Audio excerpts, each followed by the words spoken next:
I'm back from visiting both Hanoi and Saigon, or as they say, Ho Chi Minh City. I was going to do a big comparison on which one to visit. I'll just make it real quick on the Saigon side. Really no need to visit that city in my own opinion. There's really nothing special about it. It's the most westernized, largest city in all of Vietnam. The only thing it has that Hanoi doesn't perhaps is, well, maybe a little more pollution, a bona fide red light district if you want to party 24/7, and just a few more westernized restaurants and such.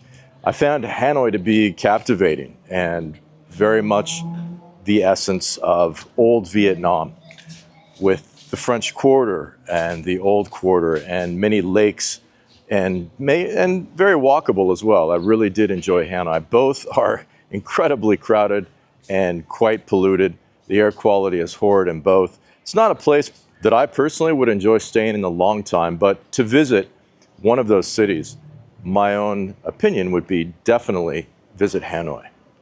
When I arrived in Hanoi from Da Nang, it felt like a different country. Da Nang, it has a lot of wide open spaces. There are wide open, beautiful beaches and such. So it's a completely different feel than a big city. What I did love about Hanoi was just it's very quirky. You never know what you're going to see. Ha Quiem Lake and West Lake and a few other small pockets around the city make it very interesting. I'll be taking you around Hanoi, showing you some of the sights. I will scatter some travel tips out throughout this video, and then I will also show you at the end one of the coolest, most underground coffee shops that you will ever find, run by a local Vietnamese kid that I found to be quite a gem of a coffee shop. Stay tuned, check it out. I'm in the French Quarter now, in front of Ho Han Kiem Lake. And this is one of the only open spaces that I've found walking around. It's a bit of a claustrophobic city. There's just so much going on, it's unreal. Which makes me feel good about my choice for having Da Nang as a base, because that gives me a little space.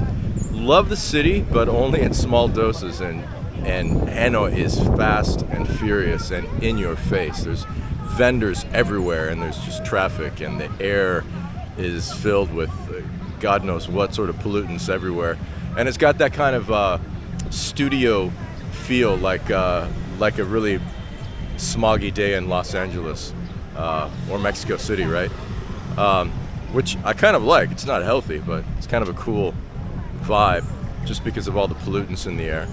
So apparently why it's so chill in this area is Friday through Sunday evening they block off all the roads, which is really nice. I mean, check this out. It just gives a little bit of space. As soon as you walk out of this area, it is chock full. And I just walked through a market that I couldn't believe how crowded it was. They were selling everything and you could barely move. So this is really nice to be able to walk unfettered along the lake here. Like any big city, there's big money. I just walked through the conspicuous consumption neighborhood with Hermes and Louis Vuitton and Prada and all those stores. Fun to see. Wonder who the hell the people are that shop at those shops. Even if I had the money, I'd be like, what the fuck? Why would I want to spend $1,200 on a pair of boots? Thrift shops forever. So this is a great day to walk around because they, like I said, they shut down the streets and it's just easy to walk around. I'm headed south now into the Old Quarter, which is going to be a little more chaotic, and I'm excited to see what that's like. It'll be fun. First tip, if you haven't, download Grab, G-R-A-B. It is the Uber of a lot of Southeast Asia, but particularly Vietnam. There's other apps, but I found this one to be the easiest to use, and it does take US credit cards, and you're definitely going to need that to get around.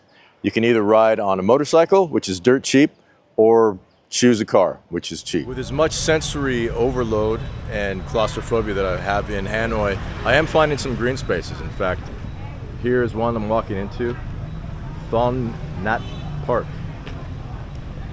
which is nice and open.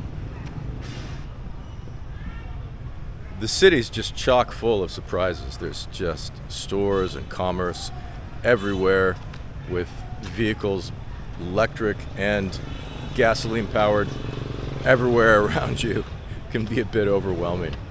But it's just amazing that you can come across a space like this and all of a sudden it's peaceful and green. Gotta love it.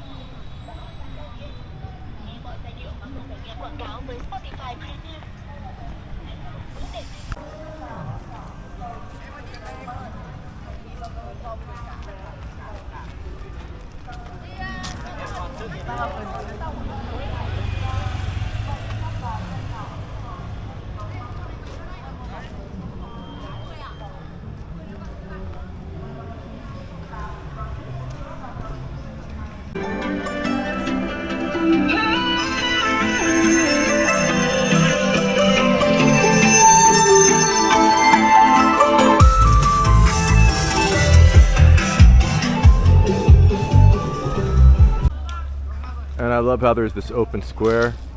You got the skate punks, the guys playing football.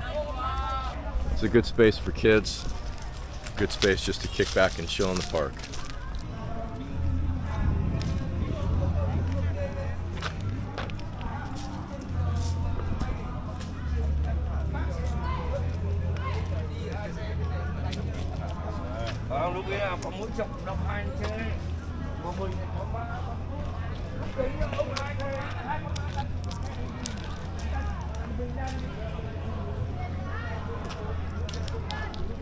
There's quite a few lakes around the city, and when I say lake, it's sort of just a gross body of water that you probably wouldn't want to jump in even if you had your hepatitis shot or whatever else you might need. But it is nice to have some open space, and I don't know, it looks, is this guy actually going to go in the water?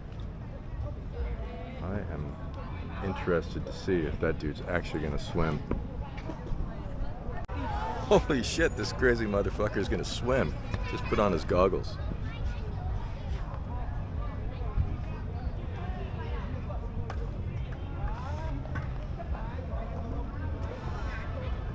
That is fucking crazy.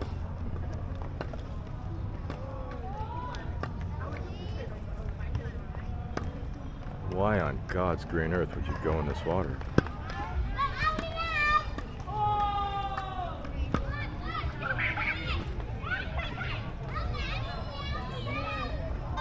Clearly not concerned about hygiene.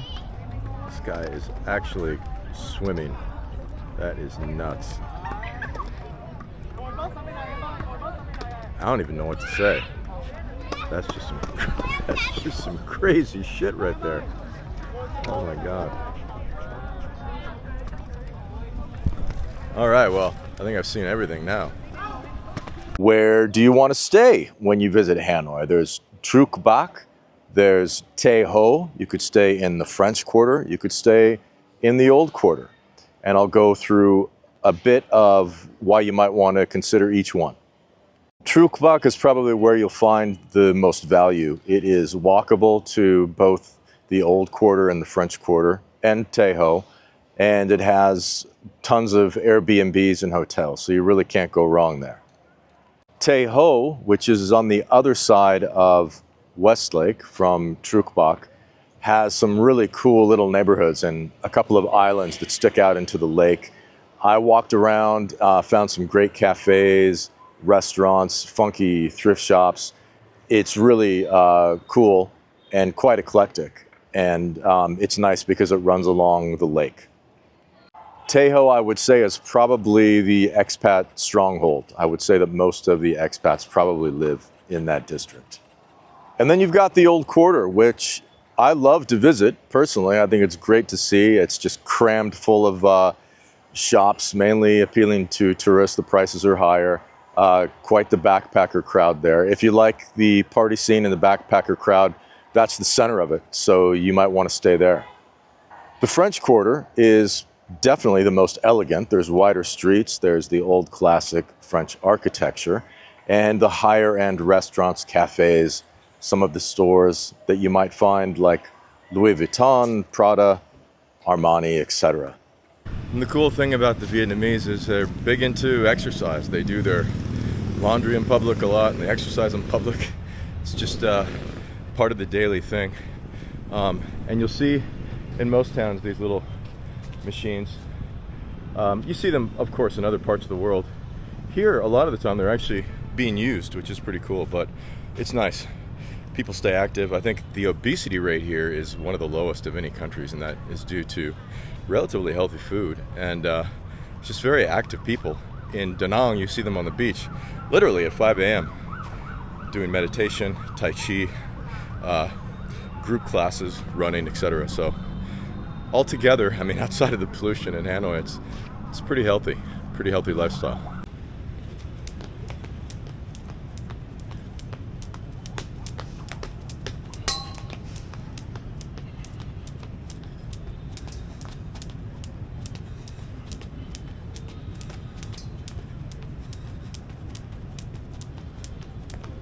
Oh, I didn't even jump half an hour, and it is like I just jumped in the lake. I'm so freaking sweaty, and it's I think it's exercise hour because all the boys are out. One of them asked to borrow my rope. They all seem kind of enchanted with the idea of jumping. It's not something they do. They do a lot of stuff, but they don't jump rope. So they kind of look at me like the Western freak that I am. It's kind of fun. But anyways, I used to pull calf muscles regularly, and I had to rehab for a long time before I could actually get back into jumping rope. But love jumping. You can do it to music. I love doing it to techno. But you can travel with a jump rope. All you need really is a pair of shoes and a jump rope and some workout clothes, and you're good to go. You can pretty much do it anywhere. Hotel room, park, sidewalk, whatever. Great way to stay in shape while you're traveling. So I found a vending machine sells soft drinks and even beer. I'm gonna get a beer Hanoi. That is 10,000, which is about 40 cents. Put the bill in here. Let's see. Give me my beer.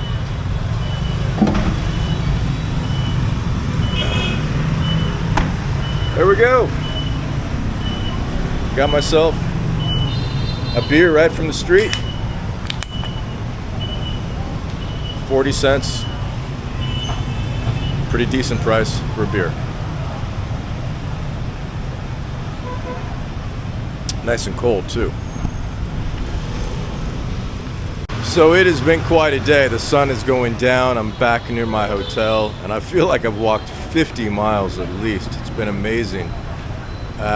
Just Hanoi is just a treat for the senses. There is just something going on every street corner.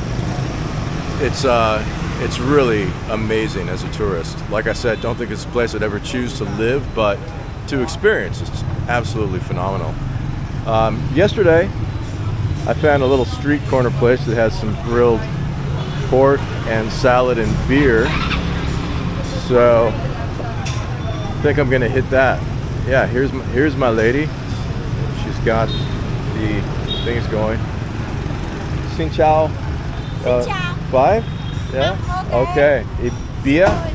Beer, that? Okay. Come on.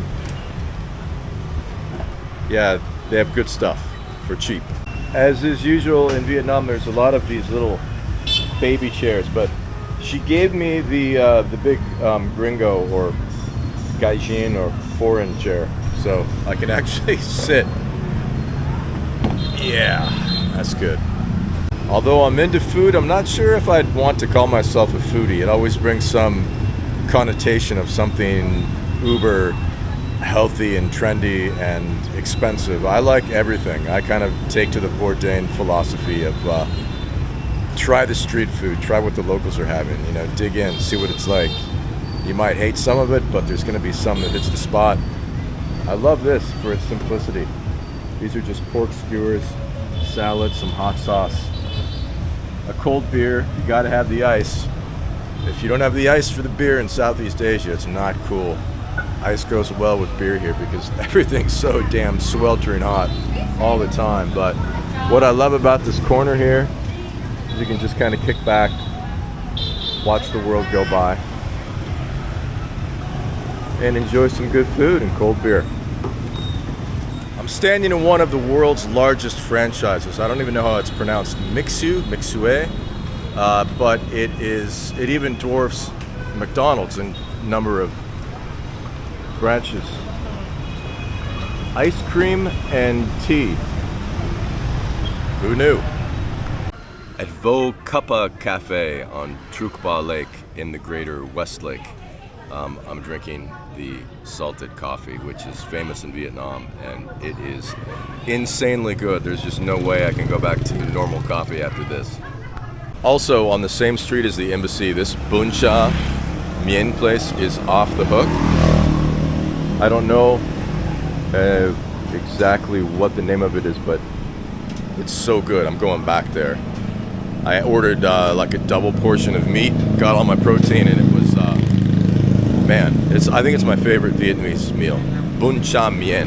So good. When you are looking for a place to stay, what I recommend doing is a bit of triage, or actually using 4 main sources. You can use Airbnb, Trip.com, Agoda.com, Agoda.com, and Booking.com. And it's always good to really read all the reviews and kind of triangulate and find out, does the place have a soft bed? Is a big one, because hard mattresses are sort of the norm in Southeast Asia. How's the internet? Is it noisy? Is it walkable, etc.? The more reviews there are, the safer it can be to really know that you've found a good place. And you definitely want to check prices on all 4 of those so you can choose the best one, because sometimes they vary greatly. Now, I know there's museums and there's the Opera House and the equivalent of Notre Dame for Vietnam, which is beautiful from the outside. The 4 things that I found the most interesting were just walking around Ho Kiem Lake, which is really beautiful. It's sort of right off of the Old Quarter and right next to the French Quarter. And then you've got, of course, the French Quarter and the Old Quarter. And then you've got the train, which, yeah, it's touristy, but it's fun. You know, there's 2 main parts where you can see the train go by, and I can go into a little bit of detail there, but that's fun. You can just grab a beer or a coffee and kind of watch the scene unfold and try not to get hit by the train. As far as where to watch the train, there's 2 main areas. One to the southwest is a little less touristy. It's right near Thong Nhat Park, Thongnhat. I'm not sure exactly how to say it. The Train Track Cafe. You can look on Google Maps and that will show you where. Also, closer to the Old Quarter and more touristy, you can Google Spot 09 Cafe. And those 2 strips of track where there are a bunch of cafes along the side are definitely a big tourist draw. It's just fun to people watch and to sit there, and when the train comes, it's actually quite exciting because it's huge and noisy and it rumbles right by, literally inches from the cafe tables. So enjoy yourself. Don't get hit by the train once again. I'm sure a lot of you have seen the train, like the Instagram photo, right? Where people are sitting at a cafe and there's only like an inch to spare, and it's quite the Instagram phenomenon. And I'm sure on a lot of travel channels. Well, I've discovered there's 2 main areas to do that.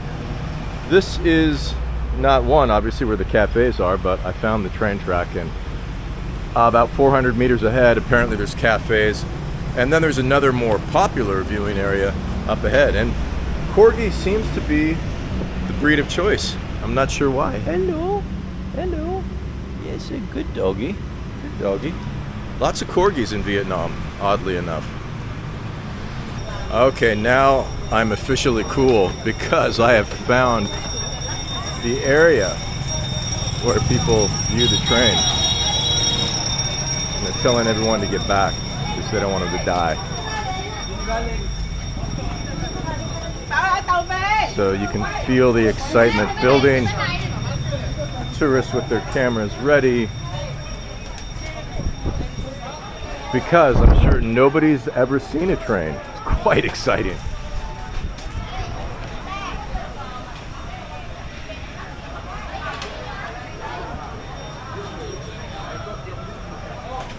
So this is big excitement in Hanoi. We're going to see the train, and we're going to see it really close.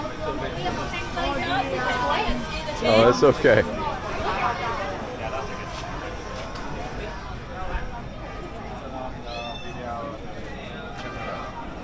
It would be a bit hypocritical of me to say that everybody's on their phone or has a camera, because that's what I got going.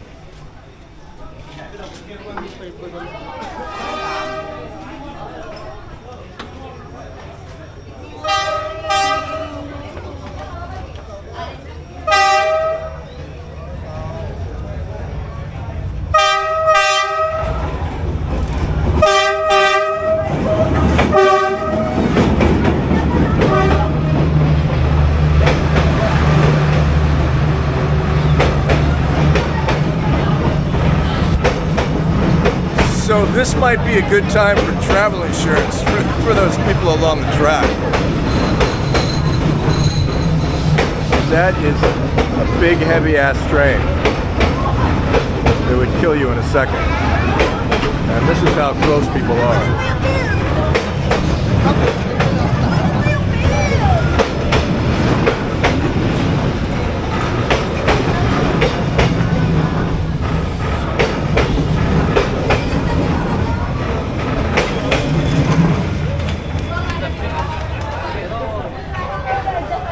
And there you have it. So this is much like the first venue where the train came through. This is a more popular spot apparently, and you can see it. It's a little more commercialized. A shitload of people trying to get photos. And overpriced beer and drinks, of course, so you can be right on the track.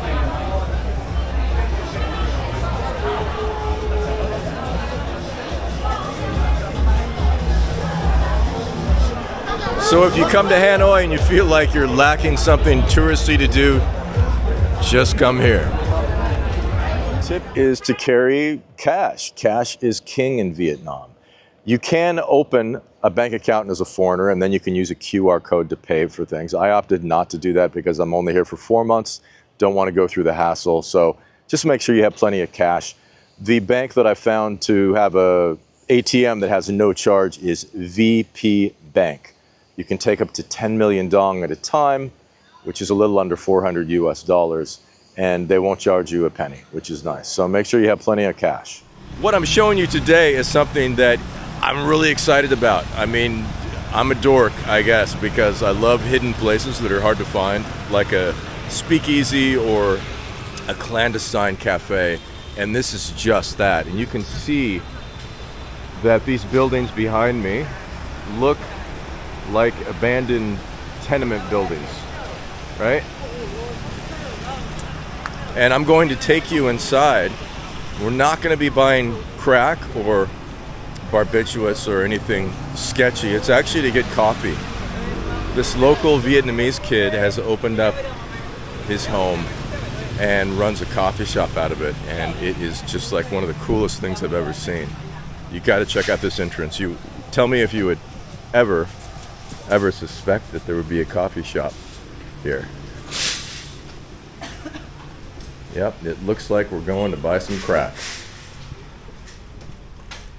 And then it is up on the 4th floor. But you gotta love it. And I asked him if I could film. You can kind of see there's a lake there, not very picturesque. But I just love this sort of theme. Xin chào. So it must have been a home, but he just carved out a little space, and it is so homey and so cool. This is where he makes the coffee.